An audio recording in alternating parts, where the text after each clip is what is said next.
Hi guys! Hello mga first time, it's me, Ann Rodriguez. At for today's video, mag-share po ako sa inyo ng mga naging experience ko sa Green Hills.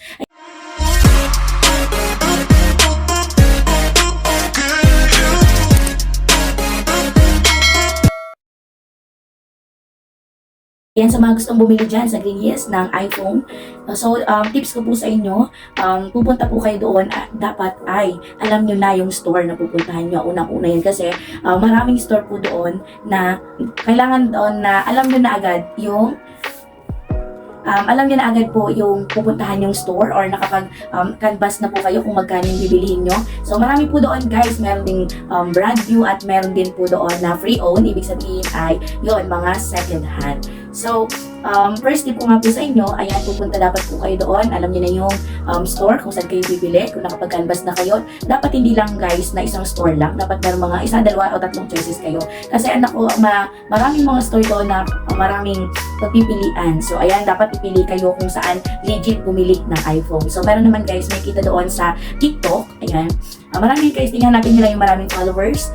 Tapos yung may mga nagko-comment naman doon kung legit ba. At meron naman guys, kung gusto nyo, meron na kayong iPhone at magsuswap kayo, pwede po. So ayun nga, yung pagpunta namin guys, kasi pupunta pa lang po kami ng bayan. Bayan muna talaga yung punta namin. Kaso may mga hindi na ako nagustuhan bet. Gusto ko talaga is brand new yung bibilihin. Tapos, so nag-decide po kaming pumunta ng Green Hills. So ayun nga, maggabi na yon yung nakarating kami doon. Around siguro mga 6 nakarating kami doon. Ayan. So, pagpunta po namin doon, pagpunta namin sa Green Hills, so, ayun, madaming tao. So, yun nga yung pagkakamali ko, hindi ko agad nalaman yung kung saan po ako bibili, kung saan merong mura, so saan yung legit. So, ayun, malawak kasi dapat po, yung kung alam niyo na yung stall kung saan sila alam niyo yung stall kung saan sila pwesto. Ayan. So, dapat, and maging mapanuri din kayo guys sa bibilihin nyo, lalong-lalo na kung ang bibilihin nyo ay second hand o pre-owned. So, check nyo guys, yung sa about. So, meron doon, check nyo yung serial number. At, pwede nyo i-check guys sa Google. Ayan, dapat. Pero mas maganda guys, tip ko, kung pupunta ka yun doon, dapat meron kayong laptop. O, ipatrio tools nyo. Kung doon kasi makikita guys, kung ano na ba, napalitan na ba ng mga ports. At, yun. So, recommended ko yon yung Trio Tools. At, of course, kung wala, pwede kayo mag-request ng Trio Tools. So, ang may advice ko lang, kailangan nyo talaga Trio Tools yun. Kung ayaw ng seller, lipat kayo guys. Kasi may mga talagang seller na hindi sinasabi yung totoo kung ano na yung nangyari o nabago doon sa mismo iPhone. So, yun. Tapos, after i-Trio Tools, so yun, makikita nyo naman doon. Pwede doon, merong mga, halimbawa, wala silang technician, meron doon sa tabi-tabi, pwede nyo siyang ipa-Trio Tools. Siguro ang bayad around 100, nag-ano sila ng 100 to 200. So, pwede na yun guys, kasi naman yung mabilin yung iPhone is, ayun nga, ang battery health, pagtingin nyo is 100, pero pag sa Trio Tools, 83% na lang. So, ang tawag doon ay mga boosted na mga iPhone ay yung battery. So, ayun, meron silang ginagawa doon para mapataas yung battery health niya. So, from 83 or 80, napapa 100% nila. So, napaka-importante talaga guys yung ipapacheck nyo sa Trio Tools. Ayan, ako naman noon, wala po ako dalang pang laptop kasi hindi ko naman expect kasi ang pinakaano ko talaga is brand new. Kaso, ayun nga, maraming kami ng ikot. So, hanap kami ng store kung saan. Kasi marami talaga. So, maguguluhan ka talaga kakaikot. Saka, tip ko din po sa inyo ay dapat kayo ay maaga doon para kung gusto nyo, makapag-ikot-ikot kayo, makapagtanong-tanong kung magkano ba yung talagang gusto nyong kung magkano ba yung gusto nyong iPhone na unit. So, kasi kung pupunta kayo doon ng mga gabi na, parang hindi na kayo makakapag-isip na, ganito na lang yung bilhin ko kasi late na din. So, ayun yung nangyari po sa akin. So, ayun nga, bumiyahe po kami, mga 3, nakarating kami doon 6 kasi nga inabutan kami ng traffic. So, ayun, meron ako din insert na video na inabutan na kami ng traffic. Tapos, ayan, nakarating nga kami doon ng 6. And then, hanap kami ng hanap, so sumasakit yung ulo namin. So, naghanap naman ako sa TikTok, kaya lang, syempre, ang hindi ko na, kung anong stall, kasi marami doon store, parang hindi ko, kung bawat sulok, meron, so alam niyo, may nakalagay naman sa gilid kung anong stall ba sila. So, dapat yun yung unang, aanihin nyo. So, ipagtatanong-tanong. Meron naman silang nakalagay kung halimbawa sa TikTok, meron din po. So, ayun nga, pagpunta namin doon, meron kaming napagtanungan. So, ayun, ang pinaka-prospect ko talaga is brand new. Kaso, nag-range siya siguro ng mga 30,000, 29,000. So, ang pinaka-budget ko lang kasi is around mga 28. So, ayan, nung pagpunta doon, meron akong nadaanan na isang store, ay napagtanungan ko. So, iPhone 11 Pro Max. So, ayun, okay naman yung unit, parang makinis naman. Tapos, 100% yung battery health nung pagka-check.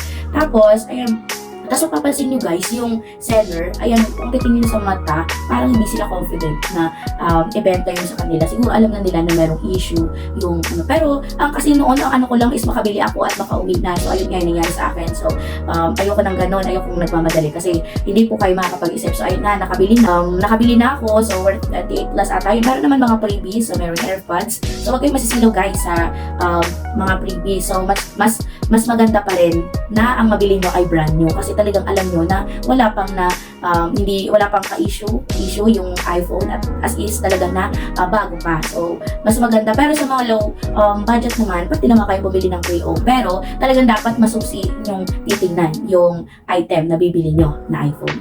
So, ayan.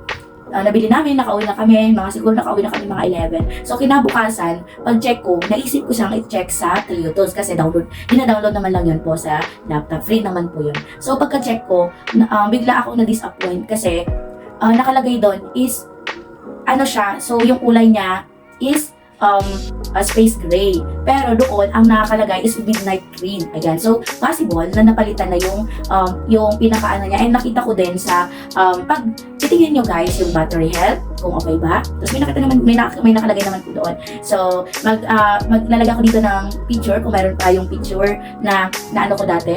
And then, yung picture na ano ko sa Trio Tools. Tapos, yung makikita nyo doon, tingnan nyo yung mga serial, mga number, dapat parehas sila na nakalagay doon sa, yung halimbawa, yung sa akin, sa rear camera, ay hindi na sila pareho. Kasi ang nakalagay doon na hindi na pareho, ibig sabihin, ay napalitan na siya. So, ang nakalagay doon sa result is possibly change po sa rear camera. So, napalitan na po yung rear camera niya o yung back cam niya sa likod. So, ayun, parang na-disappoint lang ako. And then, yung battery health niya is 100% at doon ang nakalagay ay 83%. So, boosted na po yung iPhone. So nakakapag-ano ka lang kasi, worth, ano ba yun? Protective ba yun? Tapos, yun lang yung nabili mo. Parang nakakapagsisi, diba? So, ayun. Tapos, ang nangyari, so message agad ako. Pwede naman mag-message doon. Binilagay naman nila yung kanilang contact number, and then ayun, minessage ko na agad na kung pwedeng ibalik. 7 days replacement naman, basta hindi lang siya nabagsak, hindi na yung LCD. So, ayun, basta mga software lang, yung talagang, halimbawa, merong issue. So, akin nga, akala ko nga okay pa yung battery health, tapos hindi daw pala. So, ay sa baba, overall po, yung capacity nung nakalagay naman doon yung score or yung total score niya talaga is 83% yung sa cellphone. So, parang naano lang ako, kaya gusto ko siyang ibalik. So, napag-isipan kong, napag-decide ko din na ibalik siya. So, ayun, gagastos din naman, pumayag naman sila. So, ayun, sa LBC nga pinadala ko, kaya na mahal din siya kasi 610 po yung pagpadala ng item. Ano lang yun guys, pick up. Hindi pa yun delivery talaga. Tapos, ayun nga yung nangyari. So, nakakaano lang na sana ang nabili ko noon is brand new. So, ayun naman, through GCash, ano naman nila sa akin, na ibalik through GCash. So, parang sayang lang sa oras na yun nakabili ka. Tapos, yun pala, naman yung item, parang, may issue na. So, okay naman guys, basta tatanungin niyo yung seller kung ano na bang naano nito. Basta, meron naman iba na sinasabi yung totoo, merong hindi. Yan, napaka-importante na Trio Tools. Ayun. So, yung Trio Tools naman talaga, hindi naman siya yung talagang yun na yun talaga. As is, makikita mo lang talaga doon yung nabago or talagang ng iPhone. Yung kung merong nabago ba o yung sa battery health ba is okay siya. So, basta yun yung pinaka-tip ko sa inyo. Trio Tools. Tapos, guys, kung ipapa-Trio Tools, kung halimbawa walang technician doon sa mismong store, kailangan sumama kayo doon kung saan ipapa-Trio Toolsan kasi para makita nyo in person. Kasi mayroong mga iba na, ayun nga, halimbawa pina-Trio Tools pero ayun, hindi mo naman nakita. So, mas maganda pa rin na nakita mo na kung ano yung nakalagay dito para hindi kayo magsisi sa huli. So, ayan naman, at nakabili na po ako kahapon. Gusto ko lang pong i-share po sa inyo.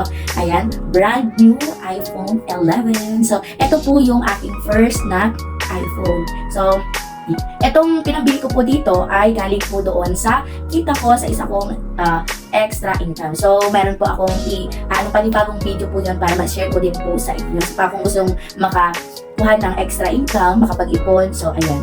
So, ibang video naman po yun na gagawin natin. So, ngayon, mag-aano tayo ng unboxing iPhone 11. So, ito po ay 128 gig. Ay, nabili ko po ito kahapon. Ito po yung nabilhan kong. Nilagay ko na lang po dito. Ito po yung nabilhan kong store. Kaya napakabait po ni Kuya nung nabilhan ko. Kaya sure na sure din po ako. Ako na-ano ko rin siya, na-unbox ko rin siya. Actually po, na-unbox ko na mismo siya dun sa store para makita talaga na kung ano siya. At saka guys, bago kayo bumili ng iPhone na brand nyo, tingnan nyo muna yung serial number bago kayo mag-unboxing. Ayan. Tingnan nyo serial number kung activated na ba siya. Kung activated, ay ibig sabihin nabuksan na siya. Pag hindi pa naka-activate, ibig sabihin talagang brand new pa siya. Once na nabuksan nyo na yung item, yun po, hindi na siya. Doon magsisimula yung 1-year warranty ni Apple. So, ayun. So, tingnan nyo muna yung serial number habang ka ma-excite. Ayun, nabubuksan agad. So, sabihin naman yun sa inyo ni seller. Ayan. So, eto na siya. Ayan guys, eto na siya. So, ayan, kitang-kita nyo. Ayan yung pinaka-box niya.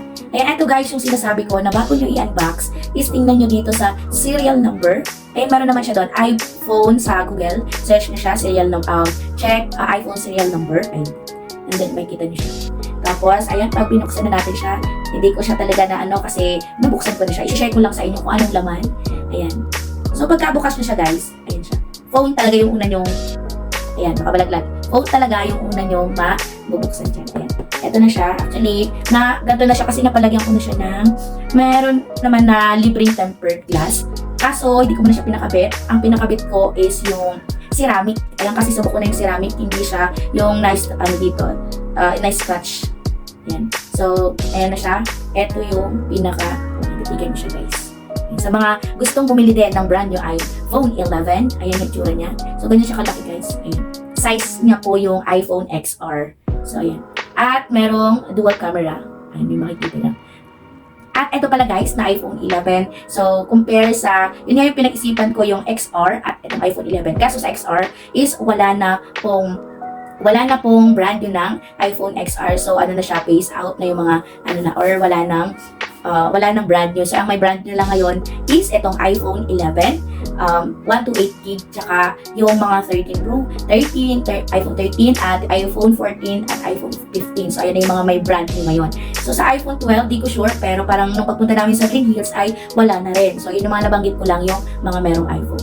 So, hindi ko lang alam sa Power Mac guys, hindi kasi ako nag-isip nun. Kasi feeling ko mas mahal yun. Ayun. Pero legit naman yung seller na nabilhan ko. Ayan siya guys. Tapos, pagkabukas nyo, ayan yung, ayan. Ito yung may kita nyo guys niya. Itong adapter. Tapos, etong merong manual at yung sa SIM. Ayan, ito yung pang-eject sa SIM.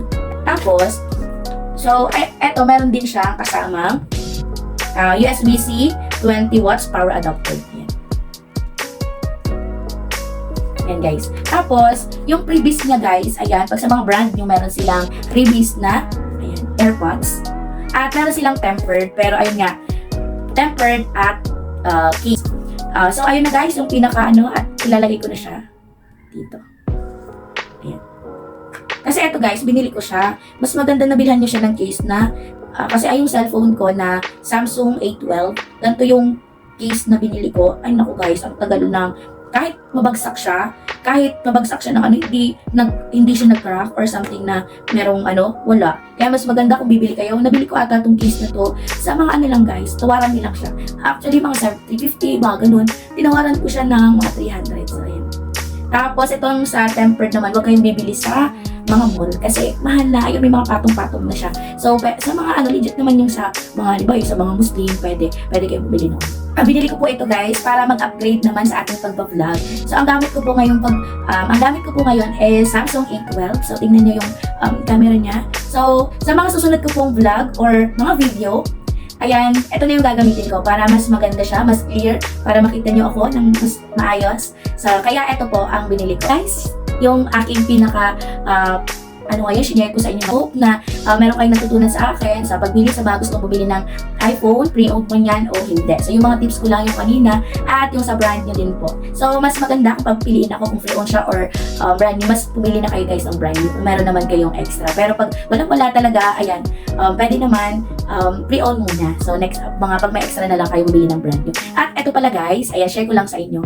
So doon sa nabilhan ko guys, ayan, doon sa ayan, lagay ko dyan, G-Store. Pag bibili kayo nito, pwede naman pala sa kanila guys, yun, magbayad ng sa GCash or bank transfer. At pwede din po yung mag-home credit sa mga, ayun nga, pero kulang yung mga budget, mga pang-down lang. Sa home credit po, meron po sila. Kaya mas maganda yung nabilhan ko sa nito. So, ayun lang guys. Sana po nag-enjoy po kayo ngayon sa ating for today's video. And kung nag-enjoy po kayo, please like. Ayan yung natin. Please like, subscribe po, and share na rin po. And thank you so much.